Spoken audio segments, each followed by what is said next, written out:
আসসালামু আলাইকুম ওয়া রাহমাতুল্লাহি ওয়া বারাকাতু। প্রিয় ভাই ও বোনেরা, আশা করছি আপনারা সবাই ভালো আছেন। আলহামদুলিল্লাহ আমিও ভালো আছি। আজ থেকে আমরা শুরু করতে যাচ্ছি হরফ পরিচিতি পর্ব।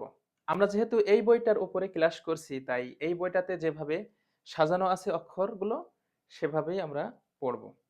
এখানে একটু এলোমেলো আছে, প্রথমে আলিফ আছে, তারপরে মিম, তারপরে নুন, এভাবে এলোমেলো দেওয়া আছে। সমস্যা নাই, সামনে এগুলো আবার সাজানো আছে। তো আসুন আমরা শুরু করি। আপনারা স্ক্রিনে দেখতে পাচ্ছেন, কলমের মতো দেখা যায় আলিফ তার নাম, আলিফ তার নাম। যদি কলম না থাকে খাড়া দাগের নিচের দিকে ডানে টান, আলিফ তার নাম, আলিফ তার নাম। আলিফ কখন হামজা হয়? হারকাত তানবিন সুকুন রয়, আলিফ তখন হামজা হয়। হামজাহ উচ্চারণ কেমন হবে? হামজাহ হলকের শুরু হতে শক্তভাবে আদায় হবে। প্রিয় ভাইয়েরা, প্রথমে আমরা একটু বোঝার চেষ্টা করি, অক্ষরগুলো ভালোভাবে চিনতে হবে। দেখুন, কলমের মতন দেখা যায় আলিফ তার নাম, আলিফ তার নাম। এরকম একটা কলমের মতন দেখা যাবে, সেটার নাম হচ্ছে আলিফ। যদি কলম না থাকে খাড়া দাগের নিচের দিকে, খাড়া দাগের নিচের দিকে ডানে টান। খাড়া দাগের, এই যে খাড়া দাগটা নামবে, নেমে ডানে টান হবে। আলিফ তার নাম, আলিফ তার নাম। এটা অনেকে আছে আমাদের মধ্যে যারা আলিফ এবং লামকে শুরুর দিকে একটু মিক্স করে ফেলে। তো আমরা একটু যদি বুঝে নিই বিষয়টা, তাহলে আমাদের জন্য সুবিধা হবে। যে খাড়া দাগের নিচের দিকে, খাড়া দাগের নিচের দিকে ডানে টান হবে। প্রিয় ভাই ও বোনেরা, আলিফটা আপনারা যাতে সুন্দরভাবে বুঝতে পারেন, এই জন্য আমি একটি শব্দ এখানে লিখলাম।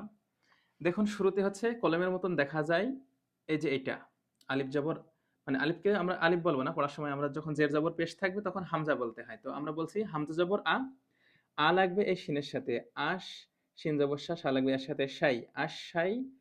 এরপরে দেখুন ত, আলিফ জবর ত, এইটা হচ্ছে আলিফ। আলিফ হচ্ছে খাড়া দাগের নিচের দিকে ডানে টান। এভাবে পড়তে পড়তে পড়তে দেখবেন যে খাড়া এভাবে দাঁড়িয়ে আছে, সেটা হচ্ছে আলিফ। তো আলিফ যেন আমরা লামের সাথে মিশিয়ে না ফেলি, লামটার সামনে আমরা দেখব। তো এটা হচ্ছে আলিফ। আশা করছি আপনারা আলিফটাকে বুঝলেন। এখানে আলিফের এরপরে হারকাত তানবিন দিয়ে লেখা রয়েছে যে আলিফ, পড়ার সময় আমরা বলবো হামজা, হামজা জবর আ। ও, এরপরে এখানে উচ্চারণ আছে, হামজা উচ্চারণ কেমন হবে? হামজা হলকের শুরু হতে শক্তভাবে আদায় হবে। হামজা জবর আ, হামজা জের ই, হামজা পেশ উ, আ ই উ। বারবার এভাবে একটু পড়বেন।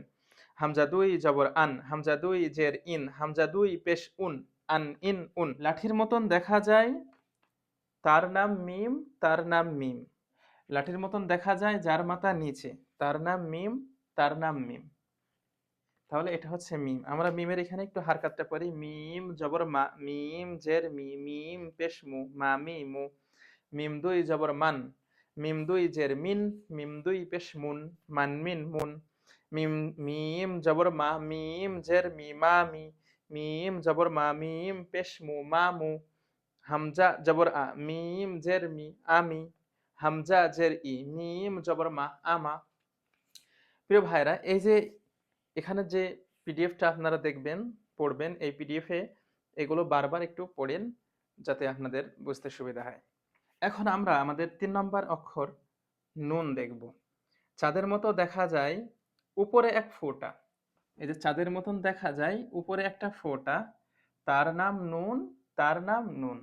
যদি চাঁদ না থাকে একটি আলের উপরে, এই দেখুন একটি আলের উপরে একটি ফোঁটা থাকলে, একটি আলের উপরে একটি ফোঁটা থাকলে তার নাম নুন, তার নাম নুন। এই যে আল, এই যে আল, এই একটি আলের উপরে একটি ফোঁটা থাকলে, এই ফোঁটা দেখে দেখে আমাদেরকে অনেকগুলো অক্ষর চিনতে হবে প্রিয় ভাইরা। নুনটা উচ্চারণ নাই, সহজ। নুন জবর না, নুন জেরনি, নুন পেশনু। আমি ক্লাস অনেক বড় হয়ে যাবে, আমি একটু শর্ট করছি। তো আশা করছি আপনারা নুনটা বুঝতে পারবেন, চিনতে পারবেন। ৪ নম্বর যে অক্ষরটি আছে সেটি হচ্ছে লাম। বড়শির মতো দেখা যায় তার নাম লাম, তার নাম লাম। এই যে একদম বড়শির মতন দেখা যায়, মাছ ধরা বড়শির মতো, তার নাম হচ্ছে লাম, তার নাম লাম। যদি বড়শি না থাকে খাড়া দাগের নিচের দিকে বামে টান। এই যে খাড়া দাগের নিচের দিকে, এই যে বাম দিকে টান, তার নাম লাম, তার নাম লাম। অথবা ডানে বামে দুই দিকে টান, এই যে এইটা, ডানেও টান বামেও টান, তার নাম লাম, তার নাম লাম। আর আলিফটা হচ্ছে এইভাবে এসে এরকম দাঁড়িয়ে থাকবে, খাড়া দাগের নিচের দিকে ডানে টান হবে, ডান দিকে টান থাকবে। আর লামের বেলায় টান থাকবে বাঁ দিকে। এই বিষয়টা আমাদেরকে একটু বুঝতে হবে ভালোভাবে। এখানে লামের কোনো উচ্চারণ নেই, লামটা সহজ। লাম জবর লা, লাম জের লি, লাম পেশ লু, লা লি লু, লান লিন লুন, মিম জবর মা, লাম জবর লা, মা লা, হামজা জের ই, লাম জবর লা, ই লা, মিম জের মি, লাম জবর লা, মি লা। এভাবে করে আমাদেরকে এই পড়াগুলো বারবার পড়ে পড়ে আমাদেরকে একটু চর্চা করতে হবে। সামনে ইনশাল্লাহ ব্যাপক হারে আমরা এগুলো পড়বো। আমরা এখন শুধু অক্ষর পরিচিতি হচ্ছে অক্ষরগুলোর সাথে। এখন যে অক্ষরটি আমরা দেখছি এটা হচ্ছে র। এখানে বলছে যে কাছির মতো দেখা যায় তার নাম র। দেখুন কাছির মতো না, এই যে একদম কাছির মতন দেখা যায়, তার নাম হচ্ছে র। রর কোনো উচ্চারণ নাই, রটা সহজ। র জবর র, র জের রি, র পেশ রু, র রি রু, র দুই জবর রন, র দুই জের রিন, র দুই পেশ রুন, রন রিন রুন, র জের রি, মিম জবর মা, রি মা, র জবর র, নুন জের নি, র নি, র পেশ রু, লাম জের লি, রুলি। এভাবে করে নিচের পড়াগুলো আপনারা একটু পড়বেন, দেখবেন। বন্ধুরা, এরপরে র এর বেলায় আরেকটা কথা আছে, অনেক সময় এইভাবে মানে আমাদের একটু রটা একটু লাগবে, সাথে আর এই যেন একটু যেন ড্রাফট যেন না খায়, একটু লক্ষ্য রাখবেন। আর র জবর র এভাবে বলেন না, র এভাবে যেন বলেন না, র জবর র সাধারণভাবে। এরপরে র এর উপরে একটা ফোঁটা আসলে পরে, র এর উপরে একটা ফোঁটা দিয়ে দিলে এটা হয়ে যাবে যা। এখানে লেখা রয়েছে বর্গে জা আকারে যা। ইজাজুল ইজাজুল জিলাতিল আরদু, ইজা ঝুল জিলাতিল, আর ওখানে সব যা, এই যা, ঠিক আছে। অনেকটা ঝড় মতন শোনা যায়, এখানে যা লেখা রয়েছে ঝড় মতন শোনা যাবে, তো এটা হচ্ছে যা, ঠিক আছে।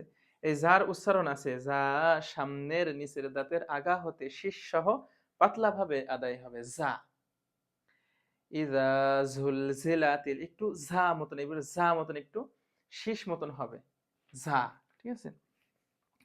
ঝা জবর ঝা, ঝা জের ঝি, ঝা পেশ জু, ঝাঝি ঝু, ঝানঝিন ঝুন, লাম জের লি, ঝা জবর ঝা, লি ঝা, র পেশ রু, ঝা জবর ঝা, রু ঝা, এরপরে মিঝা, নাজু।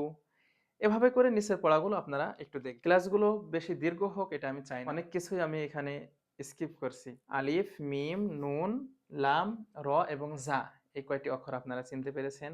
সামনে ইনশাল্লাহ আমরা আরো, যখন আমরা ব্যাপকভাবে চর্চা করব অক্ষর, আমরা আরো অক্ষরের উপরে আরো পড়া অনেক রয়েছে, যার কারণে আমি এখন একটু প্রাথমিক ধারণা দিচ্ছি। সামনে ভালোভাবে আমরা যখন পড়ব সবাই ভালোভাবে শিখে যাবেন ইনশাআল্লাহ। সকলে ভালো থাকবেন, সুস্থ থাকবেন, দেখা হবে পরবর্তী ক্লাসে।